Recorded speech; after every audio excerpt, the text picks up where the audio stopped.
पानी का समस्या जो है कि खंडवा में कोई पहली बार नहीं है।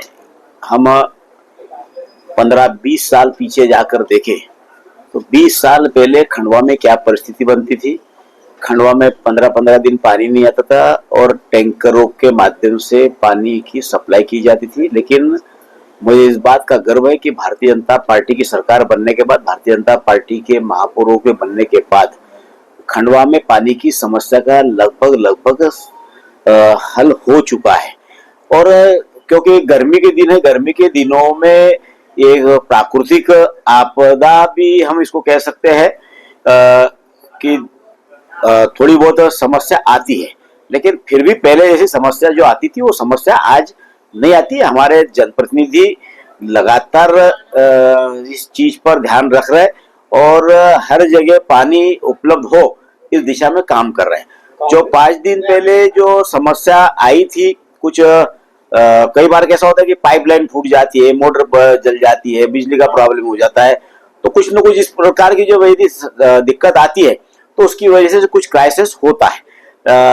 8 दिन से बायदी कॉलोनी में जो है कि 8 दिन से पानी नहीं आ रहा था, ऐसे आगे लोगों का कहना था कि 8 दिन से पानी नहीं आ रहा था। हम लोग लगातार संपर्क कर रहे थे, कोई हमारे संपर्क नहीं हो पा रहा था। इसके लिए मजबूरी में हम लोगों को सड़क पर उतरना पड़ा।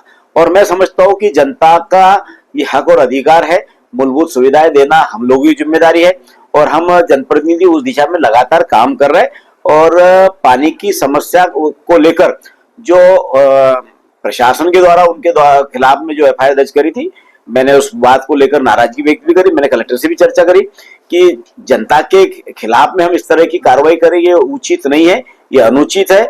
इसको एफआईआर को नस्तीबद्ध करना चाहिए और प्रशासन ने भी बात को माना कि उनसे कि ठीक है, क्यों पहली बार कोई यहाँ पर इस तरह का आंदोलन जनता ने नहीं किया। इसके पहले भी लगातार निरंतर इस प्रकार के लोगों के द्वारा अपनी समस्या को जनता के द्वारा जो है कि प्रशासन और सरकार के सामने कई बार उन्होंने प्रदर्शन भी किए, लेकिन ऐसा पहले कभी एफआईआर दर्ज नहीं हुई। जो एफआईआर दर्ज हुई थी वो निश्चित रूप से गलत कार्रवाई थी और उस बात को प्रशासन ने इस बात को माना और उनको उनके से एक लिखकर दे दे ताकि भविष्य में किसी प्रकार की वो जो केस बना है वो हमेशा के लिए केस खत्म हो जाए।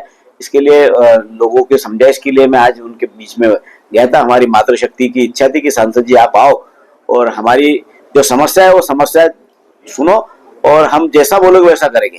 तो जनता की समस्या का समाधान करना हम लोगों की जिम्मेदारी है। हम हर प्रकार से हर परिस्थिति में हम कोशिश करते हैं कि हमारे जनप्रतिनिधि यदि कोई समस्या है तो समस्या का सामना करने के लिए जाए, ना कि भागे। समस्या से हम यदि दूर भागेंगे तो समस्या बढ़ेगी, कम नहीं होगी।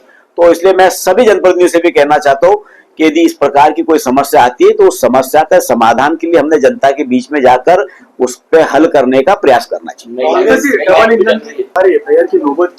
क्योंकि ये तो कई बार ऐसा होता है कि कई परिस्थिति बन जाती है। कोई एफआईआर दर्ज करना प्रशासन की भी कोई मंशा नहीं रही, लेकिन किसी अधिकारी ने नासमझी में कर दिया होगा, तो उसके लिए कलेक्टर से भी चर्चा हुई कि ये एफआईआर दर्ज करना कोई समस्या का समाधान नहीं है और इस प्रकार की पुनरावृत्ति ना हो। आगे भी हो सकता है 2 महीने गर्मी के दिन है, 2 महीने में लोगों को समस्या रह सकती है, लेकिन समस्या रहेगी तो उसका हल भी हम लोग ही करेंगे। कांग्रेस जो है गंगा जल योजना को लेकर भ्रष्टाचार का आरोप लगाती है। देखिए, कांग्रेस के पास में आरोप लगाने के अलावा कोई मुद्दा नहीं है, कोई काम नहीं है। कांग्रेस ने यदि उनके 55 साल तक के मध्य प्रदेश में राज किया, इसके पहले महापौर वगैरह किसके रहते थे? कांग्रेस के रहते थे। लेकिन कांग्रेस ने कभी समस्या को जड़ से खत्म करने का प्रयास किया ही नहीं। जड़ से समस्या का समाधान कोई कर रहा है तो भारतीय जनता पार्टी की सरकार करिए। हमारे डॉक्टर मोहन यादव जी की सरकार लगातार समस्या का समाधान करने की लगी है। माननीय प्रधानमंत्री मोदी जी के नेतृत्व में अमृत 1 और अमृत 2 योजना के माध्यम से हमारी सरकार ने यहाँ पर पानी की समस्या के लिए पाइपलाइन का काम निरंतर चल रहा है और बहुत जल्दी ही खंडवा वासियों को माननीय मोदी जी की तरफ से हर घर तक नल और उसमें शुद्ध जल मिलने जा रहा है।